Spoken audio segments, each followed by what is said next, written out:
Hey, I'm glad you're with us again. If you haven't joined us for any of the other talks, what we're doing is just talking to different leaders around the country who, in my opinion, are doing an amazing job of reaching young adults and younger adults, millennials, and different age ranges that, from what we read from the research, they're all leaving the church, which I don't disagree with the research, but I feel like there are just a lot of leaders who are doing a great job in reaching this generation that seems to be fleeing the church, but they're attracting them into the church. And so just talking to different friends about what's going on in their church. And today we're talking with one of my good friends, Ron Johnson.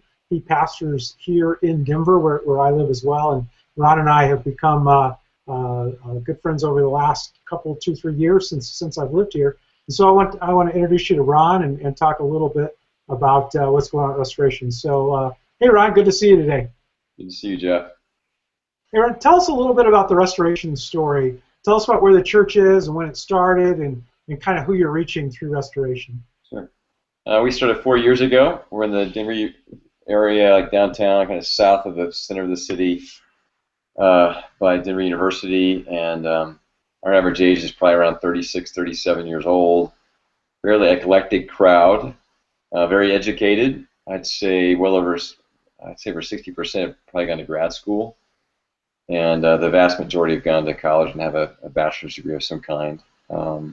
Fairly affluent overall. We have a mix. I mean, we do have everything from strippers and milkmen all the way to CEOs. We have a lot of CEOs and trainers, personal trainers. I would say our crowd aspires to what we call the 5280 lifestyle, the local magazine, and it's kind of a play hard, work hard sort of lifestyle. And Ron, a lot of people, if you watch it, probably aren't familiar with kind of the Denver vibe and really the Denver connection to church. And I think your church is right in the heart of, like you said, the 5280 lifestyle. Can you just give us a little feel for kind of the unchurched flavor, especially of the area where your church is? Sure. Hanging up on the phone there. Yeah, in terms of flavor of the unchurched people that are coming, is that what you're asking? Yeah, and kind of the community. What's the attitude toward church? Yeah, so we're reaching primarily an urban community. Denver tends to identify itself with parks, and so most of our people live in neighborhoods where they think about, this is the park I live in. It's very outdoorsy, obviously. People come here not to so much beat the world. They come here for lifestyle. It's a destination city. They're coming here because they want to enjoy the mountains. They want to ski. They want to fish. They want to hunt. They want to do that kind of climb mountains and stuff. So, but they work hard. They're kind of type A, but they seem like laid-back type A people. And they work hard, and they work out hard, and they play really hard, but they've got kind of a laid-back ethos. Even if they're not, I know Denver's famous for pot, and most of our people are probably not big pot smokers, but you would think they are because they seem so laid back. I would describe them well. I mean, they historically have been fairly apathetic in terms of religion. 5% of the city goes to church on a given weekend in the city limits. And so church is something that most people don't do. No one asks you, hey, where do you go to church? Because most people don't go to church. So if they go, they really want to be there. Yeah. The ones that are dedicated, they're in. I mean, they're very dedicated to being there as often as they can be. Yeah. Competitions in other churches, it's the mountains. Yeah. So I talked to a mutual friend the other day, Ernest Smith, who is doing a great job reaching younger adults. And I asked him, hey, Ernest, why are you able to reach younger adults? And his answer was, because I'm young. So that kind of leaves the rest of us in a bad place. But Ron, I won't reveal any secrets, but you and I are in the same age range, and yet I've been to Restoration many, many times, and you guys you reach all ages, but you do reach a significant number of young, well-educated urban adults. If you could put it in a nutshell, what do you think some of the keys are at Restoration for being able to reach that demographic?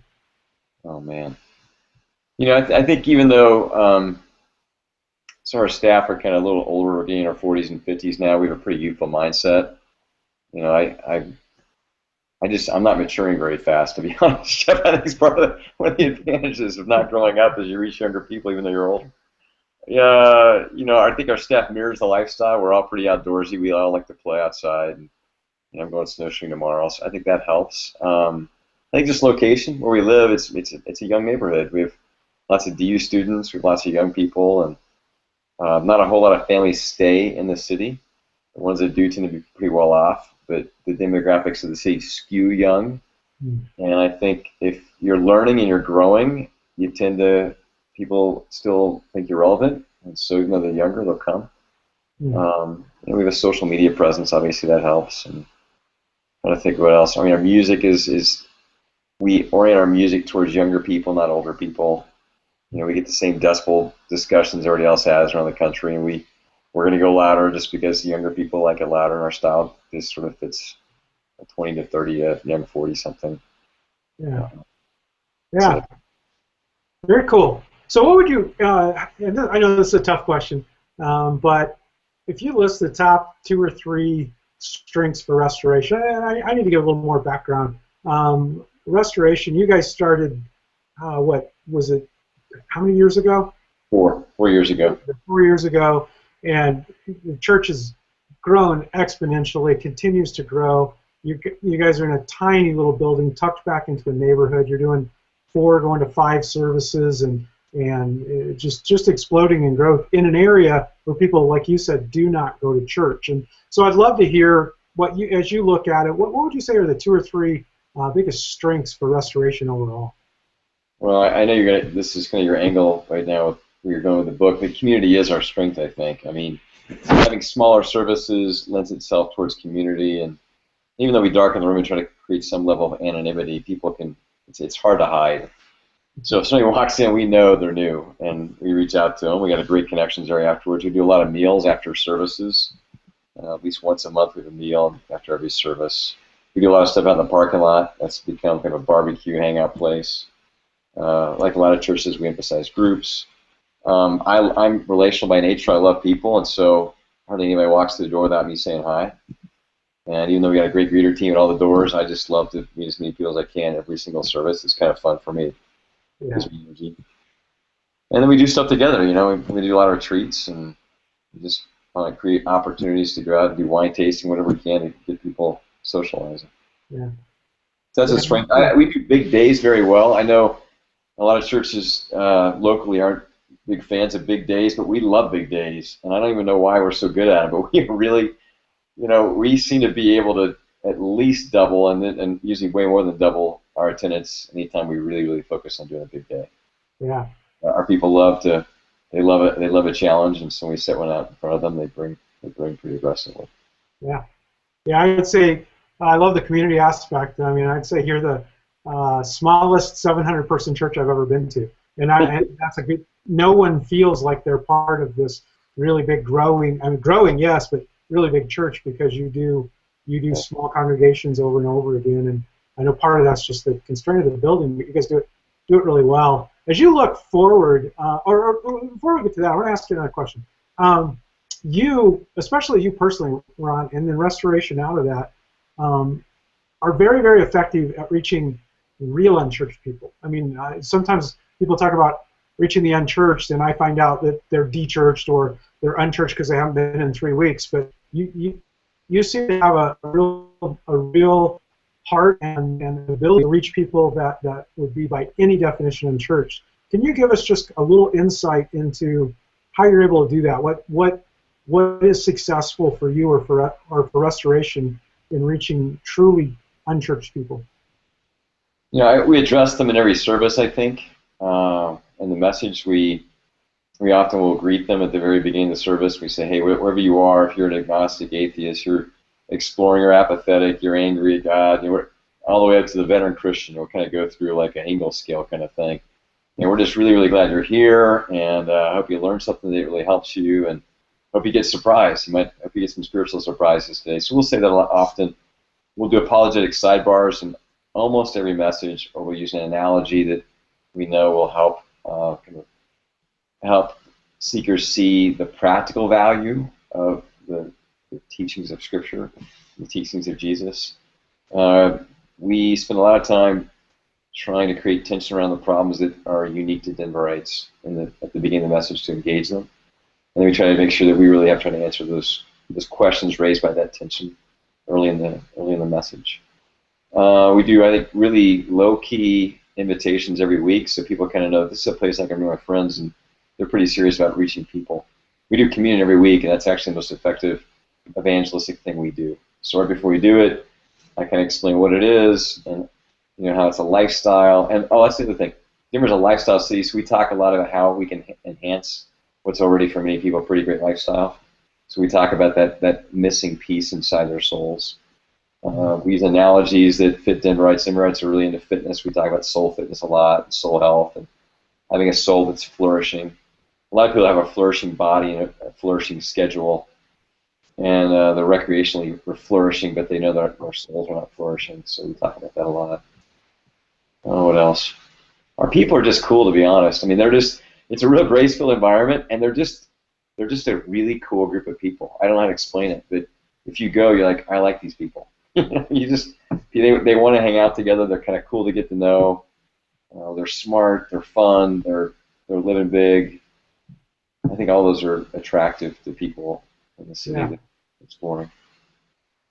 I love the piece you put in there and about communion being one of the most evangelistic things that you guys do, because a lot of churches kind of try to keep communion in the background because it can be a little weird if you don't understand the theology and what's going on behind that. So that kind of leads me into kind of a particular thing, and I'm going to set something up that you may disagree with, but there are a lot of churches that would, in my opinion, they lead with their theology, and so you are hit with theology almost a lot of times before you walk in the door. The website will have the theology just front and center. The sermons will be very deeply steeped in a particular bent of theology, and in some ways it feels like you have to, or you need to, either agree with their theology or be able to jump over their theological hurdle to really become a part of the life of the church.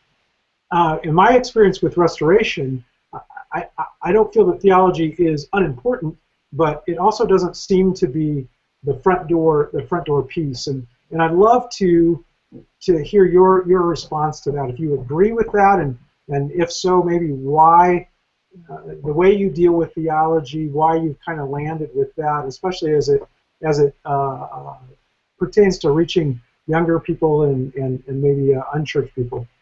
Yeah, I'm gonna agree and disagree. I would agree that if you walked in the door, it wouldn't feel like we're leading with theology, but I think we are. It's just not the way a lot of churches do lead with theology.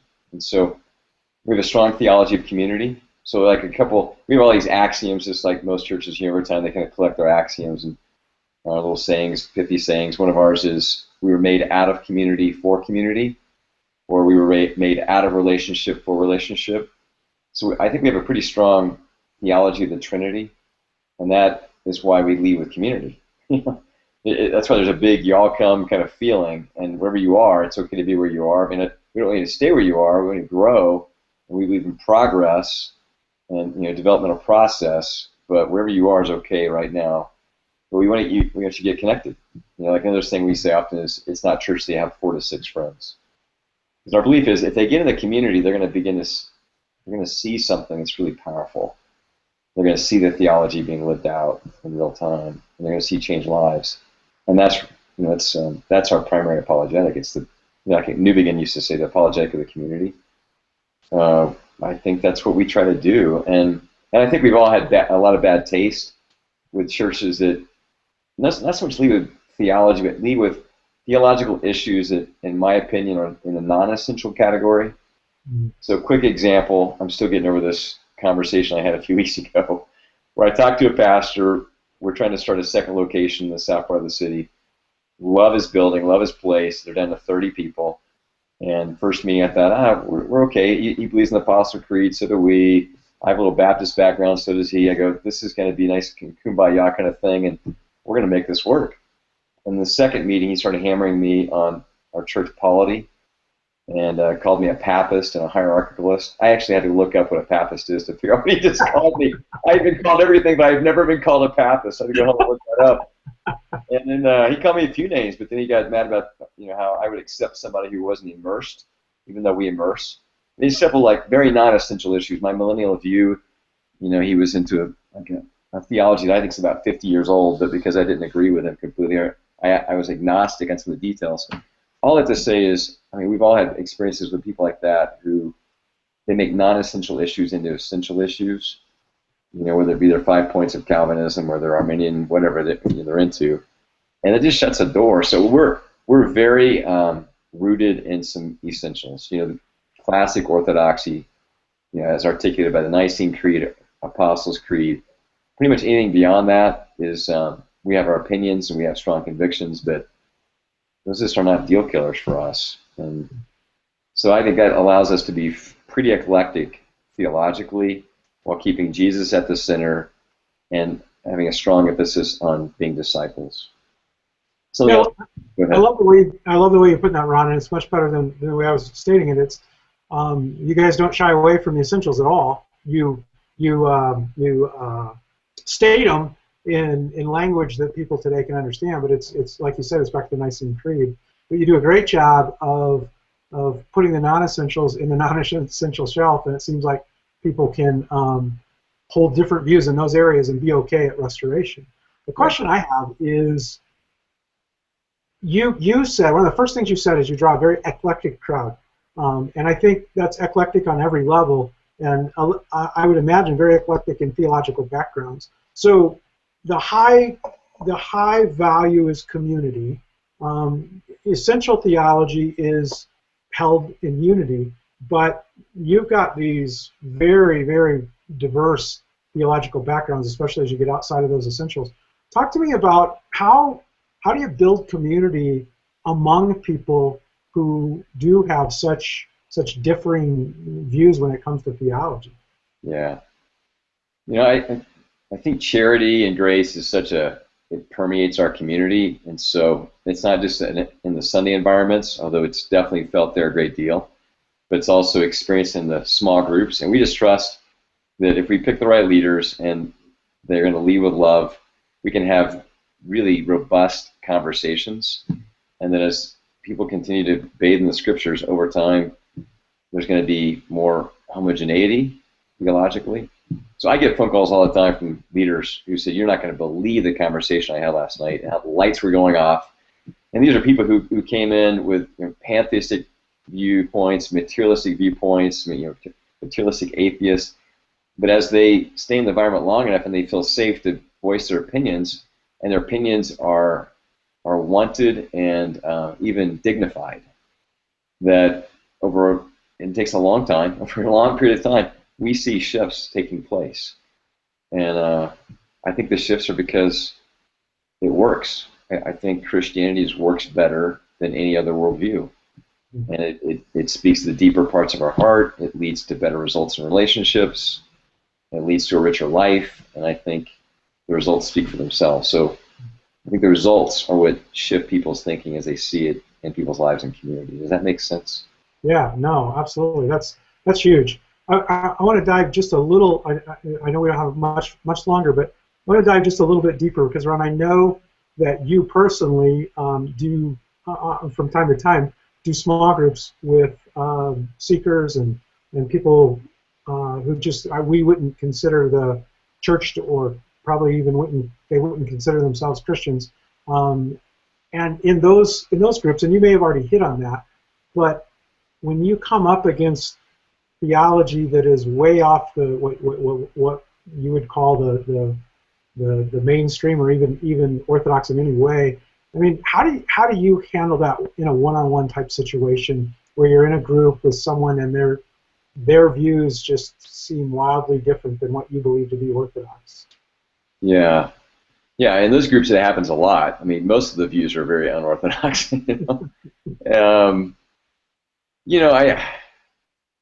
I listen a lot and I validate their opinions, and I think when I do that, it's sort of natural for them to say, what do you think? And often, like a lot of the groups I lead, we're in the scriptures a fair amount, and so it's sort of like this objective thing. It's over here, and it's not in between us. It's like we're both looking at it shoulder to shoulder. So we may be coming at it from different angles and different belief systems, but it sort of speaks for itself, if that makes sense. And and then people can kind of look at it objectively, like they look at something in a microscope almost. They can turn it and think about it. And I just start with, what's it say? Not do you agree, but what's it say? And what do you think it means? And then we go to, do we like it or not? And sometimes I'll even say, I don't even like that. I really don't like that idea that Jesus is teaching there. Mm-hmm. And again, it's sort of a cumulative effect. I think that the Word of God never returns empty or void. And as people spend time in the Scriptures long enough, I usually see over a period of time shifts in people's opinions. And I've rarely led a seeker group that lasted more than 6 months where the vast majority of people didn't become Christians. Wow. And even people who are very far away. Now, the ones who are like atheists and they're scientific, those take a lot longer. But I've got guys in the church that have been here since we started 4 years ago, and they're not Christians yet, but they've made tremendous progress. And the things they believe, they pray now. They believe Jesus really died on a cross. They make progress. They've made progress, and they weren't even close to those beliefs 4 years ago. Wow. I love the way you put it. It should be a no-brainer, but it's not. You kind of, I'm paraphrasing, but you kind of let Scripture answer the theological questions. You kind of look at the book and learn together. And trust Scripture. What a concept. Let me ask you one last question. One more point on that, just real quick though, because I think those conversations are 95% emotional intelligence, and the mood being, I've got these guys shoulder to shoulder with me. We're looking for truth together, versus so often you get in church cultures and it feels like the Bible's in between you. You got a table, and here's the Bible between you, and it becomes an obstacle versus a means of growing together. Finding truth together. I don't know if that makes any sense, but it's sort of I think our approach is sort of much more, we're shoulder to shoulder trying to find God and truth together. No, thanks. That's brilliant, Ron, because that takes it from preaching and hitting the points that need to be hit and sitting side by side and being a student. I think that's huge. I got to chew on that for a while. Let me ask you one last question. We're talking to a lot of different church leaders, from church planters to people who've been in churches for 20, 30, 40 years, from senior pastors to church staff members. What advice would you give to church leaders who want to do a better job of reaching next generation and reaching unchurched people? If you could give them just one piece of advice, what would you say? I think you have to absolutely spend time with them and you have to fall in love with them. You have to love them as much as your Christian friends, and maybe even more. And if you fall in love with unchurched people, you'll listen to them, you'll know their hearts, you'll know how their hearts vibrate, and it'll form everything you do. I mean, from your messages to the branding of your church, the aesthetics, everything will be influenced by your love for them as you listen to them. And you begin to see your church through their lens all the time. And then when they start coming to your church, obviously this is nothing new. Just when you're inviting them, everything becomes important to you. Wow. Yeah, I don't know. That's kind of common sense, I think. No, it's common sense to you. It's a piece that we miss constantly. Ron, I just want to say thanks. As always, you challenge me. I have to go back and dig. I have to find out if I'm a Papist. I don't think I am, but I'm going to have to go look it up. But thanks for joining us today, and we'll let it go from there. And those of you joining us online, thanks for joining, and we'll catch you with the next one. Thanks. Yeah.